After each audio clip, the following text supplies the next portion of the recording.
اسلام تو عورتوں کو بہت سے حقوق دیتا ہے، وہ حقوق جو اس ملک میں اور مسلمان ملکوں میں ہمارے پاس پہلے کبھی تھے ہی نہیں۔ پیغمبر محمد صلی اللہ علیہ وسلم نے ہمیں سکھایا کہ عورتوں کو عزت کیسے دی جائے۔ مثلا میں کہوں گی کہ ہمیں مہر کا دیا جانا اس کی ایک مثال ہے۔ پہلے تو عورت اپنی رقم مرد کو دیا کرتی تھی نا، اور اب مرد عورت کو مہر دیتا ہے، سبحان اللہ۔ یہ ان لوگوں کے لیے بہت بڑی بات تھی جو بیٹی کی پیدائش پر اپسٹ ہو جایا کرتے تھے، اور اتنے زیادہ کہ وہ اسے قتل کر دیتے تھے۔ پیغمبر محمد صلی اللہ علیہ وسلم کا فرمان ہے، مفہوم کچھ اس طرح سے کہ اگر تم بیٹیوں کی پرورش کرو گے تو تمہیں جنت ملے گی، تم میرے ساتھ جنت میں اس طرح ہوگے، سبحان اللہ۔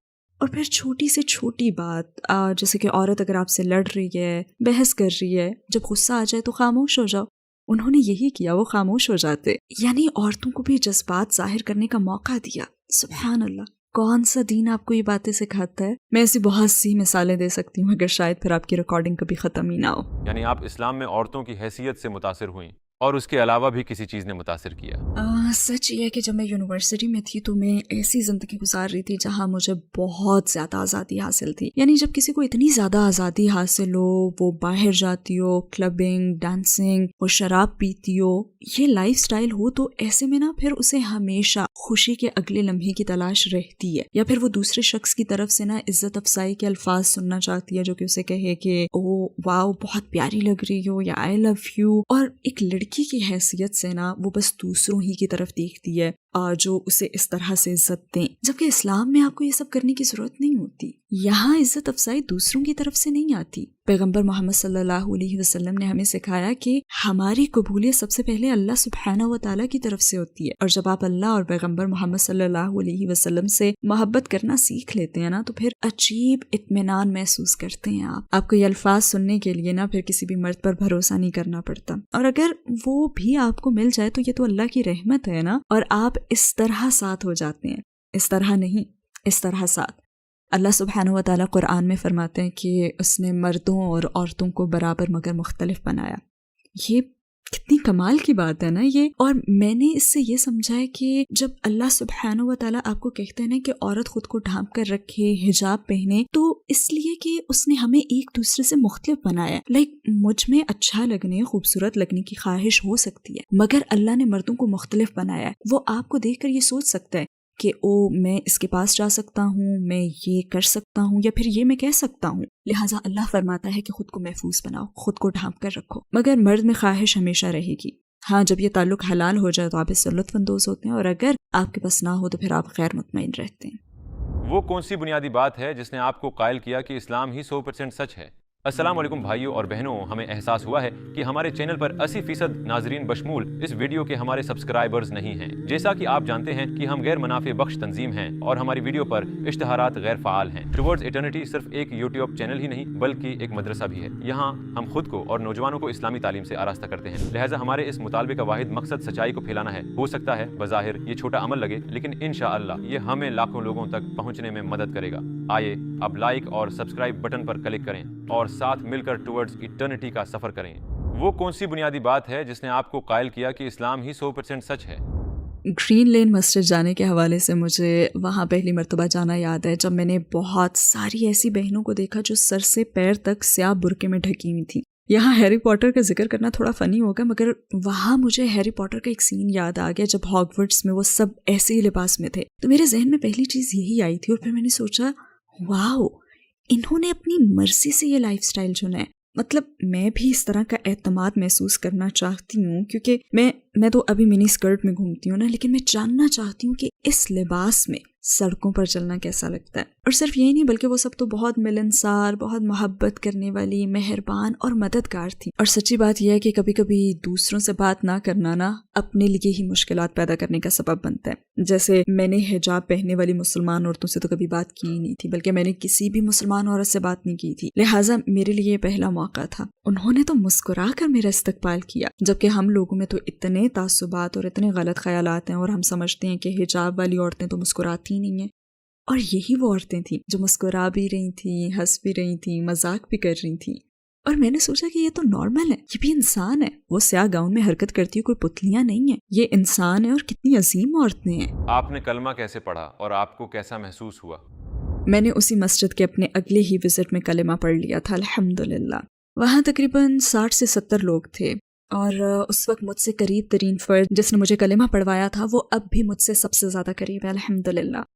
لہٰذا کلمہ پڑھنے کا تو تجربہ بہت شاندار تھا. ویسے مجھے خوف بھی محسوس ہوا تھا لیکن اچھا احساس تھا، بہت ہی اچھا احساس. مجھے کلمہ پڑھنا، غسل کرنا سب یاد ہے اور مجھے بالکل ایسا محسوس ہوا جیسے میرا نیا جنم ہوا ہے. اور یہ نئی شروعات ہی تھی کیونکہ میں جانتی ہوں کہ اللہ سبحانہ و تعالیٰ سب گناہ دھو دیتا ہے مگر جو نیکیاں ہوتی ہیں ان کا ثواب باقی رہتا ہے. تو یہ ایک بہت ہی اچھا احساس تھا اور میں ایک مسلمان عورت کی شناخت اپنانے کے لیے تیار تھی. ہاں، اس کے بعد میں نے پڑھنا اور پھر بہت زیادہ پڑھنا شروع کر دیا. آپ کے قبول اسلام پر آپ کی فیملی اور ارد گرد کے لوگوں کا کیا ری ایکشن تھا؟ وہ بہت بہت مشکل وقت تھا مگر اس مشکل وقت کے ساتھ آسانی بھی تھی. ہاں، میں نے اسے نہیں پہچانا کیونکہ انہوں نے مجھ سے تعلق بالکل ہی توڑ لیا تھا، لہٰذا میرے پاس سوائے اللہ کے کوئی نہیں تھا. اسلام قبول کر کے میری شادی بھی بہت مشکل کا شکار ہو گئی تھی.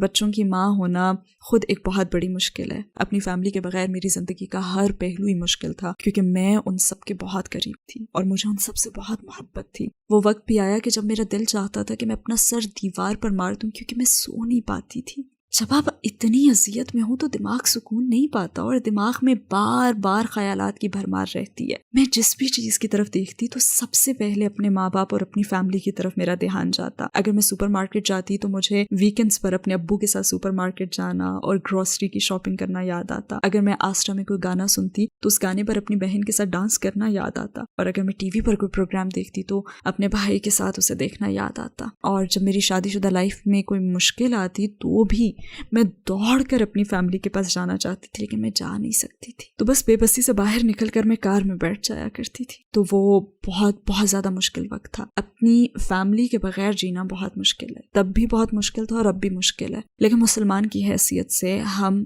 اس پر صبر کرتے ہیں اور ہم صحابہ کے قصوں سے جانتے ہیں کہ ان کے ساتھ بھی یہی ہوا تھا اور انہیں فیملی نے چھوڑ دیا تھا. ہم جانتے ہیں کہ پیغمبر محمد صلی اللہ علیہ وسلم نے اپنے چچاؤں کو کہا تھا کہ دیکھیں میں مختلف زندگی گزاروں گا. ہم جانتے ہیں کہ وہ لوگ بھی انسان تھے اور ان میں احساسات تھے.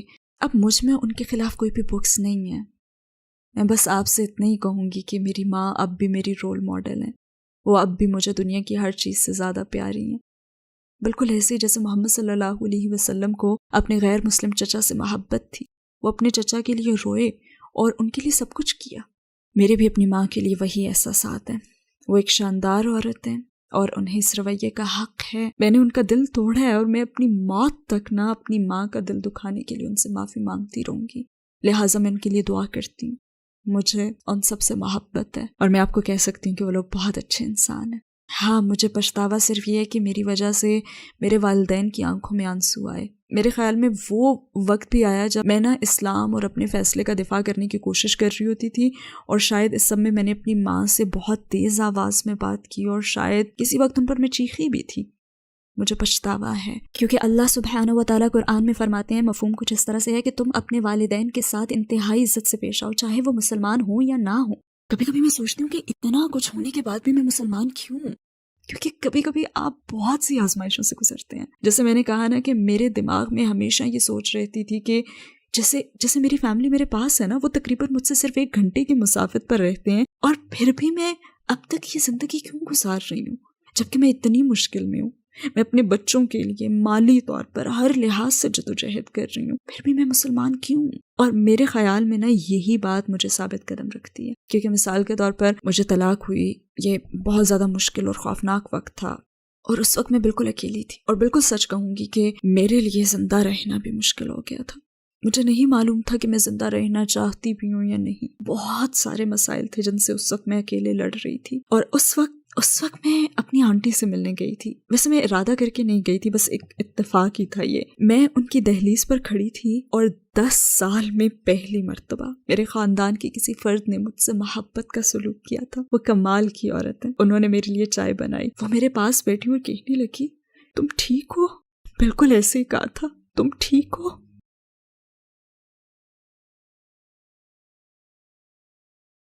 ایسا ہمیشہ ہوتا ہے.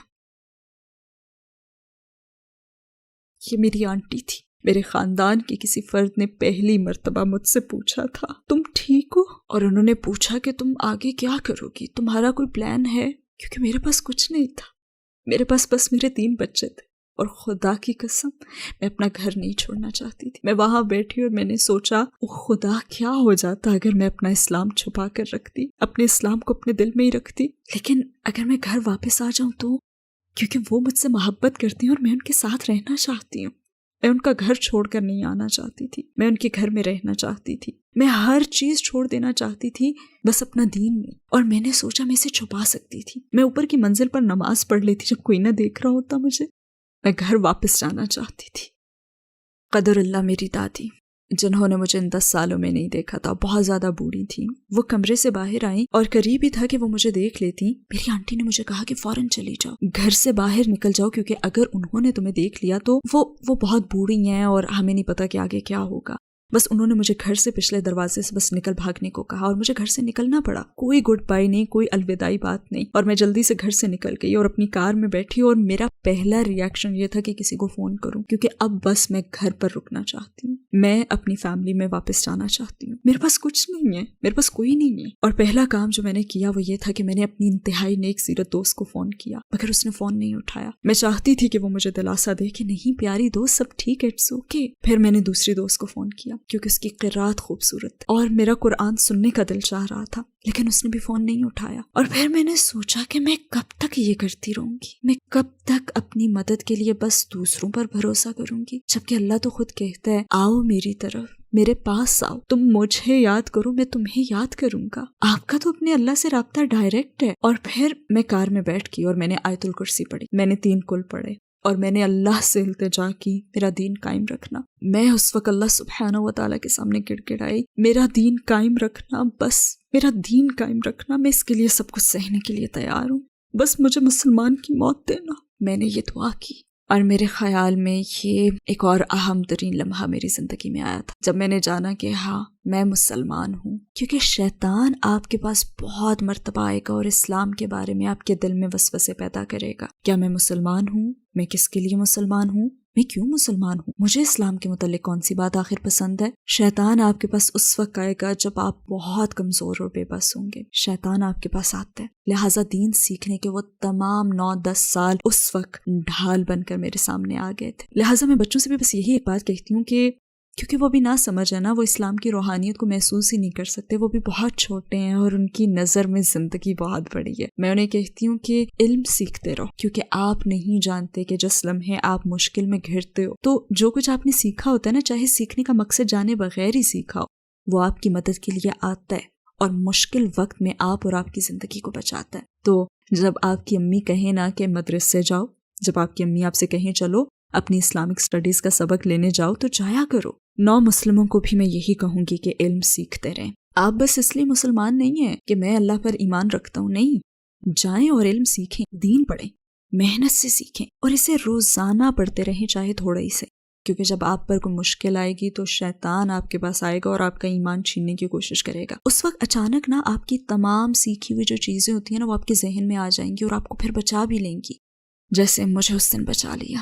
میں آپ کے سامنے اور مثالیں بھی دے سکتی ہوں، اور واقعی کیمرے کے سامنے میں آپ سے کہوں گی کہ ایسے دن بھی آئے جب میں خود کو اذیت دینا چاہتی تھی. مثلا مجھے یاد ہے کہ میں باتھ روم میں اپنا چہرہ دیکھ رہی تھی اور مجھے اس سے اس قدر نفرت محسوس ہوئی کہ میں اپنا چہرہ نوچ لینا چاہتی تھی. اور بدترین چیز یہ کہ ایسی کیفیت باتھ روم میں ہوئی تھی جہاں پہ آپ اعوذ باللہ من الشیطان الرجیم بھی نہیں پڑھ سکتے. جب آپ بے بس ہونا تو اس وقت کبھی بھی باتھ روم نہ جائیں. خیر بہرحال پھر میرے ذہن میں نا ایک آواز گونجی کہ کھڑکی سے باہر دیکھو. میں نے کھڑکی سے باہر دیکھا تو آسمان نظر آیا. میں بس تیزی سے سیڑھیاں اتری اور اپنے دروازے کھول کر میں گارڈن میں چلی گئی. میں نے آسمان کی طرف دیکھا، اوپر آسمانوں میں دیکھا، کیونکہ مجھے قرآن کی آیت یاد ہے، شاید یہ قرآن میں ہے یا شاید حدیث ہے. اللہ سبحانہ و تعالیٰ فرماتے ہیں، اس کا مفہوم کچھ یوں ہے کہ ایمان والوں کو چاہیے کہ وہ آسمان کو دیکھیں جو ان کے لیے ایک نشانی ہے. اور بس میں اپنے گھٹنوں پر بیٹھ گئی اور اللہ سے التجا کی، یا اللہ مجھے دین پر قائم رکھنا. اسی میں آزادی ہے، اسی میں اطمینان ہے، جس میں ہمیں کسی بھی انسان پر بھروسہ کرنا ہی نہیں پڑتا. آپ کو کسی اور انسان کی ضرورت نہیں رہتی، آپ کو اپنی زندگی میں اللہ سبحانہ و تعالیٰ کی ضرورت ہوتی ہے. اور بس میں نے یہی کیا، لہٰذا میں نے خود کو اذیت نہیں دی کیونکہ میرے پاس اللہ ہے. تو آپ کی 14 سالہ مسلمان زندگی کے لمحات میں وہ کون سا لمحہ تھا جب آپ کو اپنی فیملی کی سب سے زیادہ ضرورت محسوس ہوئی مگر وہ لوگ آپ کے پاس نہیں تھے؟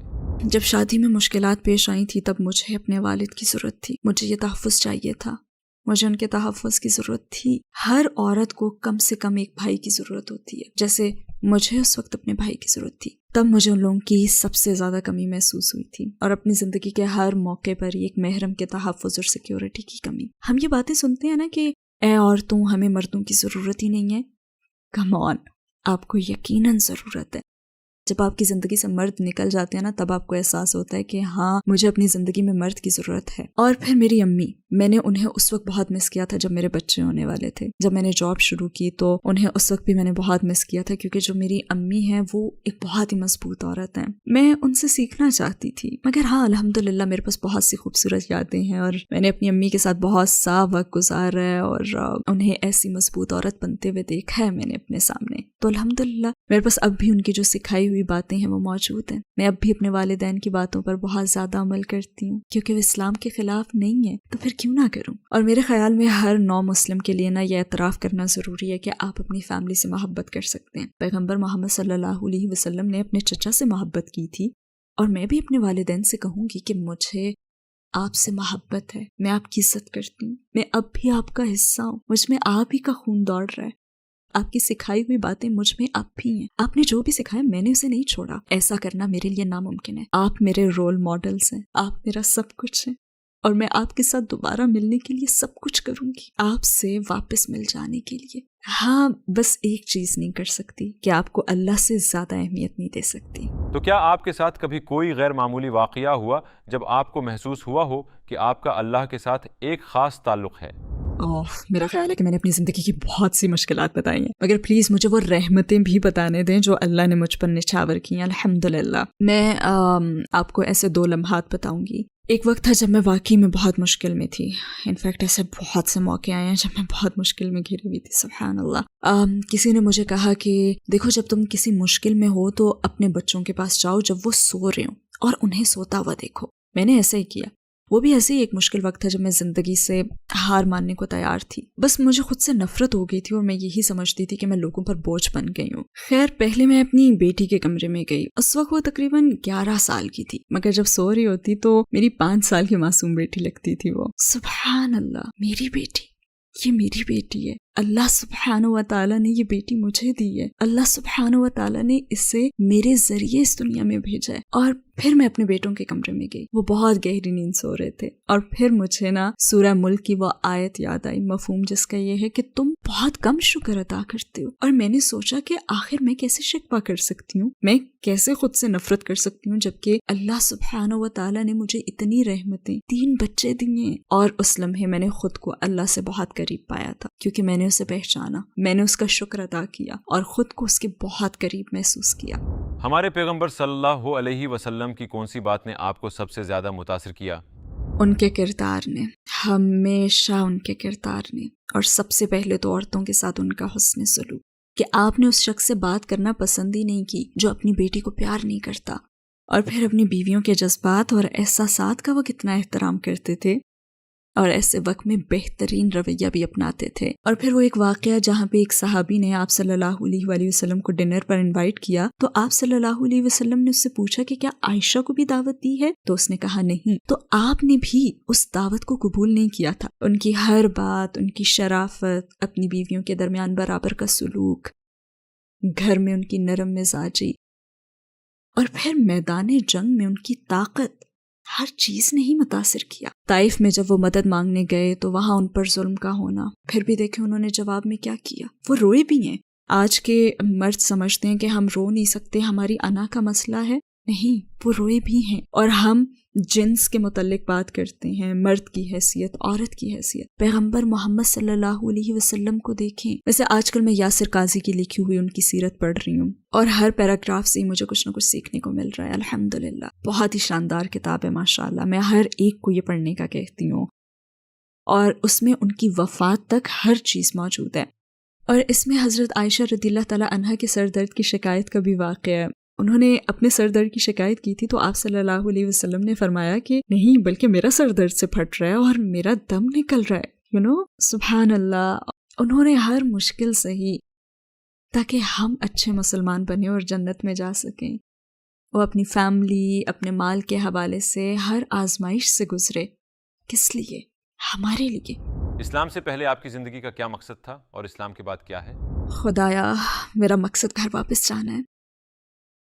باخدا میں گھر جانا چاہتی ہوں. گھر، مجھے بس گھر جانا ہے. اور میں چاہتی ہوں کہ اللہ سبحانہ و تعالیٰ مجھے میری فیملی لوٹا دے. یہی میرا مقصد ہے. اے اللہ، مجھے میری فیملی واپس دے دے.